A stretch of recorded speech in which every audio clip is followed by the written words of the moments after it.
afin que nos populations connaissent leur histoire, les enjeux de la guerre raciste de prédation de basse intensité qui se mène chez nous. L'issue pourrait être celle-ci, que nos populations deviennent les véritables responsables de leur destinée. Si M. Martin Fayoulou ou un autre et leurs amis réussissent à relever ce défi-là, je ne pourrais qu'applaudir.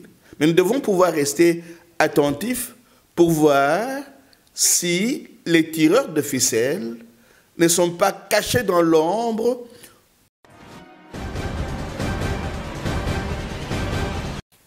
Chers téléspectateurs du micro du Pasteur Bobo, partout où vous êtes à travers le monde, bonjour, bonsoir, ça dépend de l'heure à laquelle vous nous regardez. Ça a bougé à Genève, il y a eu tremblement de terre, ce qui a fait bouger la RD Congo. Nous sommes avec M. l'abbé Mbelou, qui vous aimez tant. Avant de commencer directement, il va réagir à chaud, réaction de Abbé Mbelou, analyste politique de haut niveau congolais, respecté, écrivain. Il a écrit beaucoup de livres. Il parle couramment du Congo dans ses publications Ingeta. Nous sommes avec M. l'abbé. Bonjour, M. l'abbé. Bonjour, Pasteur Bobo. Votre réaction par rapport à la nomination de Martin Fayoulou au détriment de Félix et Fayoulou? Vous savez que je n'aime pas beaucoup le mot réaction. Et quand vous me dites de pouvoir réagir à chaud face à ce qui est considéré comme actualité congolaise, je vous dis, Malembe, ce n'est pas une actualité. Je vous ai toujours dit qu'au Congo, il y a beaucoup plus de vieilles questions actualisées. Donc, si nous voulons faire une analyse profonde de ce qui s'est passé aujourd'hui à Genève, nous pourrions d'abord commencer par situer cela dans le contexte politique congolais actuel. Les compatriotes qui ont été à Genève sont pour la plupart des hommes de grande qualité, mais je me pose une question. Pourquoi une question concernant le Congo a-t-elle été traitée à Genève? Qu'est-ce qui a fait que ces compatriotes puissent se laisser guider par un tuteur, un certain monsieur Alain Dos? D'où ma première considération. Nous avons un problème en tant que Congolais, un problème sérieux. Le problème, c'est que plusieurs d'entre nous n'ont pas encore réussi à décoloniser leurs imaginaires. Ils estiment que pour pouvoir régler une question congolaise, ils ont besoin d'un tuteur, d'un parrain. Là, ça me choque. Il aurait été souhaitable que cette question puisse être débattue entre Congolais, même si le débat se faisait en dehors du pays, dans la mesure où certains membres de cette rencontre n'ont pas la facilité de pouvoir pouvoir s'exprimer au pays. Donc, il y a fondamentalement un problème de décolonisation des imaginaires. Il n'est pas concevable qu'après plus de 5 décennies de notre indépendance formelle, nous soyons toujours en quête d'un tuteur pour pouvoir trouver des solutions aux problèmes congolais. Une première considération. Une deuxième considération. les compatriotes qui viennent de désigner le représentant, ça peut être Fayoulou ou un autre compatriote, savent-ils ou font-ils semblant de savoir ce dont Kabila, qu'ils estiment être leur adversaire à travers son dauphin, est le nom? L'essentiel n'est pas de dire « nous devons pouvoir trouver un candidat commun face au dauphin d'alias Joseph Kabila ». Encore faudrait-il que ces compatriotes nous disent ce dont alias Joseph Kabila est le nom. Et j'ai pris le temps de pouvoir travailler à cette question et d'y répondre dans mon dernier livre intitulé « Demain après Kabila ». Tant que nous n'aurons pas un consensus sur ce que Kabila représente comme nom, nous risquons de mener un combat qui soit faux. Troisième considération. Dans le contexte actuel, je vous rappelle avoir fait une émission avec vous à Strombeck. À ce moment-là, nous avions, vous et moi, une information importante. Les mêmes parents avaient demandé à M. alias Joseph Kabila de pouvoir se trouver un dauphin. Il lui avait dit que c'était bon qu'il se trouve un dauphin, même si il allait tricher aux élections. Je pense que vous vous en souvenez. Donc, oubliez ce contexte où il a été demandé à alias Joseph Kabila de se trouver un dauphin, même s'il va tricher aux élections, et croire qu'avec un candidat commun, on peut faire face à ce conglomérat d'aventuriers, mais semble être une façon d'induire nos populations en erreur. Une troisième ou une quatrième considération. Depuis que alias Joseph Kabila est aux affaires entre griffes, le Congo est plongé dans un processus affairiste vicié et vicieux. Donc, l'accompagner dans ce processus consiste à dire nous allons avec lui aux élections piège à camp. Donc, à mon humble avis, des compatriotes qui prennent la décision de se trouver un candidat commun pour accompagner le conglomérat d'aventuriers auquel appartient alias Joseph Kabila aux élections piège à camp, induisent nos populations en erreur. Mais, il se pourrait qu'à partir des idées qu'ils vont mettre ensemble, ils s'engagent dans une campagne qui aide nos populations à pouvoir prendre conscience des véritables enjeux de l'affairisme actuel au Congo. Si ces compatriotes font de leur rencontre un début d'une campagne d'éveil de conscience pouvant aboutir à une insurrection de conscience face à un conglomérat d'aventuriers, nous ne pouvons qu'applaudir.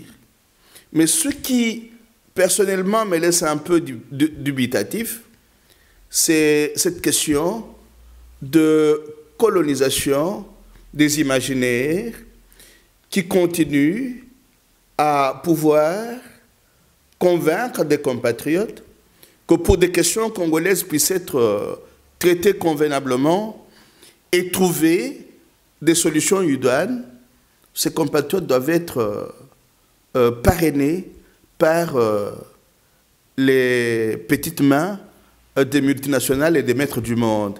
C'est cela qui me laisse un peu dubitatif. Mais il n'est pas exclu que ce ravissant, il puisse s'engager sur une voie pouvant conduire nos populations à l'insurrection des consciences pour pouvoir mettre hors d'état d'agir ce conglomérat d'aventuriers qui n'a fait que trop de mal à nos populations. Alors, cela étant dit, quand nous considérons ce qui va être fait comme exhibitionnisme des fonds mal acquis pendant plus de 2 décennies, parce qu'il ne faudrait pas que nos compatriotes continuent à croire qu'il y aura une campagne électorale. Non, il n'y aura pas de campagne électorale. C'est là que le livre dictionnaire que nous avons produit il y a quelque temps pourrait être invoqué, Ingeta, dictionnaire pour l'insurrection des consciences. Donc, les compatriotes risquent de se laisser abuser en croyant que d'ici là, il y aura une campagne électorale. Non. Les nouveaux prédateurs vont exhiber les moyens qu'ils ont acquis frauduleusement, illégalement et illégitimement pendant leur règne aux affaires. Alors, ils ont déjà commencé à le faire. Hein. Vous voyez tous les voyages et tous les meetings que le dauphin Daniel Joseph Kabila essaie de tenir au pays en brandissant l'argent, en disant « Bissotosa la mopata », c'est-à-dire ces messieurs n'ont même plus honte de pouvoir corrompre les populations congolaises au vu et au su de tout le monde. Donc, Monsieur l'abbé, on le suit partout, à travers le monde, c'est très très chaud.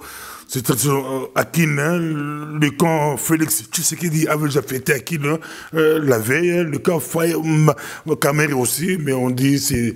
Mais une question qui se pose aujourd'hui, est-ce que si tous les autres appuyaient Martin Fayoulou, est-ce que Martin Fayoulou pourrait faire l'affaire devant Chadari, bien que, comme vous l'aviez dit à l'époque, les décideurs avaient proposé à Kabila de laisser la place à Ed Dauphin, même s'il triche, il va gagner. Est-ce que Fayoulou peut faire l'affaire? Non, je vous dis que ces messieurs devraient arrêter de conduire nos populations sur des chemins sans issue. Et pourquoi? Parce que les dés sont pipés. Je ne suis pas fataliste. Je fais deux propositions. La meilleure proposition pour moi, c'est que cette période pourrait servir à pouvoir aider les populations congolaises à pouvoir se rendre compte des véritables enjeux de ce qui se passe chez nous depuis les années 90.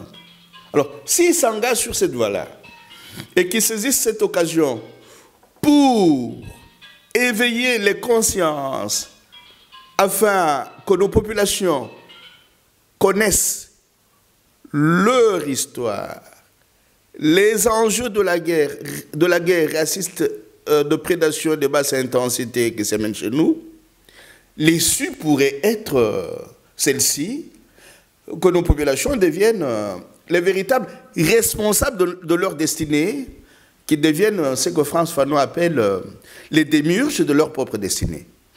Mais le petit danger, il est même grand, c'est d'illusionner nos populations en leur disant « nous allons former les témoins, nous allons former les observateurs, nous allons aux élections avec où sa machine a volé et nous allons gagner parce que nous allons facilement avoir l'aval du peuple. » Non. Pourquoi? Pourquoi est-ce que j'ai dit cela? la corruption la corruption des consciences qui est déjà mise en jeu est un atout pour les fosses communes congolaises, en abrégé FCC. Pourquoi? Les fosses communes congolaises qui ont présenté leur dauphin, à force de remplir les stades et de redistribuer un peu de sous à nos populations appauvries, essayent de collecter les preuves qu'elles sont populaires. Donc, demain, ces populations qui estiment à tort qu'elles peuvent aller prendre l'argent et voter autrement risquent d'être prises à leur propre piège. Pourquoi? Le candidat de FCC ayant triché aux élections pourra fournir les preuves des stades remplis et des manifestations ayant fait le plein. Il pourra dire, mais comment voulez-vous que je ne passe pas après tous ces stades remplis et toutes ces manifestations ayant fait le plein? Je suis populaire. Donc, déjà ici et maintenant, la tricherie est en marche. Prendre nos populations appauvries à dessein à leur propre jeu, en essayant de les inciter à remplir les stades. Mais le piège le plus mortel est le suivant. Que le choix qui vient d'être fait, personnellement je devrais encore attendre des confirmations, que le choix qui vient d'être fait... C'est officiel, monsieur l'abbé. Mais moi j'attends encore un peu plus de confirmation. Non, ça peut changer. Oui, ça pourrait changer. Mais le problème c'est que le choix qui vient d'être fait peut mettre les fanatiques de l'un ou de l'autre camp, les uns contre les autres, et les pousser à verser dans le tribalisme. Or, n'oublions pas, pasteur Bobo, que le projet de la balkanisation et de l'implosion du pays est en cours. Je me pose la question de savoir si le choix qui vient d'être fait n'est pas un piège pour que les Congolais, se rentrant les uns dans les autres, les uns contre les autres, le pays puisse imploser. Et n'oubliez pas que l'actuel envoyé spécial américain dans les Grands Lacs a rédigé un article en 2012, un article dans lequel il soutenait ceci. Pour sauver le Congo, il faut le pousser à se subdiviser, à éclater et à se subdiviser en des petits États. Et je vous ai toujours envoyé un article très important d'un connaisseur de la politique américaine, Edward Herman, qui a publié un article intitulé « Produire les États ratés ». Et la production des États ratés a un objectif précis.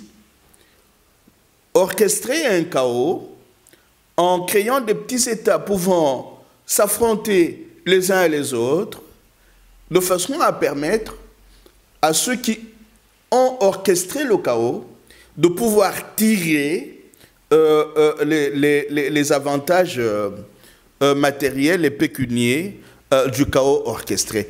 Donc, nous devrions, tout en étant attentifs à ce qui pourrait être le résultat de ce soir, rester attentifs à la suite des événements. Pourquoi? Parce que nos populations appauvries anthropologiquement, vous savez que quand je parle de l'appauvrissement anthropologique, je fais allusion à l'appauvrissement culturel, social, religieux, économique, politique et environnemental. Cet appauvrissement anthropologique peut être un ingrédient pouvant pousser nos populations à pouvoir réaliser ce qui n'a pas beaucoup réussi vers les années 60, c'est-à-dire pousser notre pays à la sécession. Monsieur l'abbé, nous sommes avec vous. Est-ce que demain, on pourra dire demain, après Kabila, c'est Martin Fayulu, vu que ça a été patronné, présidé par la fondation Kofi Annan. On a vu l'implication des Américains, des Belges et des autres. Est-ce qu'on pourra dire que demain, après Kabila, c'est Martin Fayulu? Pasteur Bobo, ne rigolons pas. Ne rigolons pas. Cette question est tellement sérieuse qu'il faudrait chercher à l'approfondir.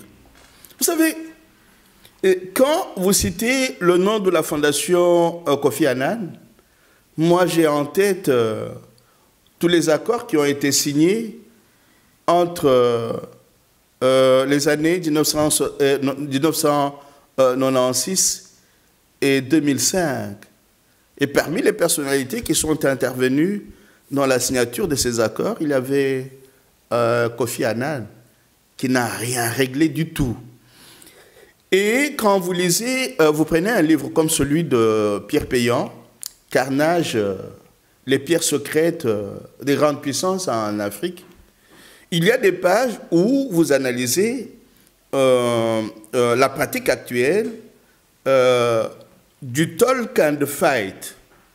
Au même moment qu'on palabre, la guerre s'est poursuivie au pays, nos populations sont tuées, nos populations sont appauvries, nos populations sont chassées de l'Angola, à Goma, à Beni, elles sont égorgées, et tout concourt à pouvoir balkaniser le Congo et le pousser à l'implosion. J'ajoute un élément important. Si il arrivait que demain, après alias Joseph Kabila, il y ait M. Fayulu, nous devrions commencer par faire une analyse profonde pour savoir si ce choix-là sera le choix des Congolais ou celui des faiseurs de rois, des maîtres du monde. Si c'est le choix des faiseurs de rois et des maîtres du monde, ça ne sera d'aucun secours pour les masses congolaises. Donc, tout se joue dans la capacité des politiques entre griffes de pouvoir convertir les masses populaires congolaises en démiurges de leur propre destinée. Si M. Martin Fayulu ou un autre et leurs amis réussissent à relever ce défi-là, je ne pourrai qu'applaudir. Mais nous devons pouvoir rester attentifs pour voir si les tireurs de ficelles ne sont pas cachés dans l'ombre pour pouvoir déshabiller Saint-Pierre et habiller Saint-Paul, de façon que nous puissions rester au Congo dans le statu quo et de façon que tout en parlant d'une alternance politique, il n'y ait pas de véritable alternative. Les véritables dangers auxquels nous devons pouvoir nous prémunir, c'est l'instrumentalisation des acteurs politiques encore entre griffes par les mêmes qui ont créé Museveni, Kabila et Kagame. La peur que nous avons, la peur que j'ai, c'est que ça puisse être les mêmes qui fabriquent les rois du Congo de demain aux dépens des masses populaires congolaises. Parlons occupation. Martin Fayulu est parmi les rares opposants congolais qui reconnaît l'occupation congolaise. Est-ce que choisir candidat commun, s'il gagne les élections, ça sera un début pour combattre l'occupation? Attention. Quelles élections? Vous savez, vous voulez que je vous parle d'un processus dans lequel je ne crois pas. Donc, depuis les années 1996, le Congo est dans un faux processus électoral. Alors, comment voulez-vous que je vous parle des élections gagnées au cours d'un processus vicieux et vicié? Je crois plutôt à une insurrection des consciences qui pourrait refermer la parenthèse ouverte par le conglomérat d'aventuriers venus de l'extérieur et soutenus par les dinosaures de l'intérieur. Donc, les miens et moi, nous croyons beaucoup plus en une insurrection de conscience des masses populaires pouvant renverser les rapports de force qu'à une probable élection que gagnerait le camp en face, qui est lui aussi un camp du statu quo, comme celui qu'il est en train de combattre. Donc, la véritable alternative viendrait des masses populaires.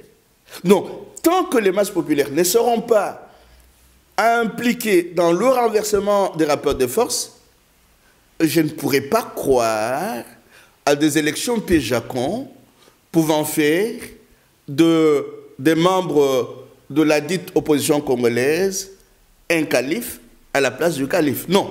Parlons des livres pour terminer. En tout cas, ça a été un plaisir pour nous d'avoir Monsieur l'abbé. Il a réagi vraiment à chaud. Vous êtes nombreux. Ça intéresse beaucoup de personnes cette nuit. On voit un monde sans esprit, quand l'issue des réinventes des mondes. Parlons un peu des livres ici. Vous savez, ces livres m'interpellent. Je prends par exemple le livre de Roland Gori, Un monde sans esprit, la fabrique des terrorismes. Quand nous analysons le cas du Congo, souvent nous faisons comme si le Congo était une île. Or, le Congo est impliqué aujourd'hui dans une culture hégémonique qui privilégie l'avoir, le profit, l'intérêt, qui privilégie le pragmatisme techno-financier au point de faire du monde dans lequel nous vivons actuellement un monde sans esprit, un monde sans âme, un monde sans cœur. Et nous parlons des Congolais comme si c'était des extraterrestres. Pourquoi est-ce que plusieurs de nos compatriotes courent aujourd'hui derrière l'argent? Parce qu'ils sont eux aussi tombés dans un monde sans esprit. Et dans un monde sans esprit, on fabrique des monstres. Ainsi que les jeunes filles qui peuvent avoir leurs limites, comme les Gloria Senga, qui essaient de s'engager sur la voie du civisme, sont vite mis au cachot. Les jeunes journalistes comme Peter Chani, qui, avec son vrai journal, connaît des difficultés. Pourquoi? Parce que dans un monde sans esprit, ce qui règne, c'est le cynisme. On peut tuer, on peut violer, on peut voler, on peut torturer, on peut réaliser des massacres extrajudiciaires. On peut exterminer les Congolais, que ce soit à Beni, à Goma ou au Kasaï. Ça laisse le monde entier indifférent. Pourquoi? Parce que le monde a perdu l'esprit. C'est un monde sans cœur. Donc, les valeurs techno-financières ont remplacé la culture de l'amitié, la culture de la fraternité, la culture de la solidarité. Le lien social est en train de se dissoudre de façon que nous ayons régulièrement des exemples de contre-socialisation et de nihilisme. Et nous avons des monstres qui surgissent, qui tuent, qui pillent et qui restent froids. Et c'est là que cet autre livre de Bertrand Badier m'a intéressé. Pourquoi? Parce que Bertrand Badier, en écrivant, quand le Sud réinvente le monde, et c'est sur la puissance de la faiblesse, se rend compte de ceci. En tout cas, nous sommes toujours avec Monsieur l'abbé Mbello, Saint-Exupéry, Citadelle. Je relis d'abord les deux livres ici de Bertrand Badi. Vous voyez, à un certain moment, il s'est rendu compte que la puissance était impuissante. Pourquoi? Parce que l'une des raisons, je donne l'une des raisons avancées dans ce livre, c'est que les puissances qui ont essayé de s'imposer sur les autres en les écrasant, ont poussé les humiliés à pouvoir former des coalitions qui sont devenues fortes, des coalitions qui se sont soustraites à leur puissance, d'où leur impuissance, d'où la puissance de la faiblesse. Donc, cette faiblesse et cette puissance est due au fait que les puissances humiliées ont compris qu'elles devaient leur salut à un certain regroupement, à des coalitions qui pouvaient faire face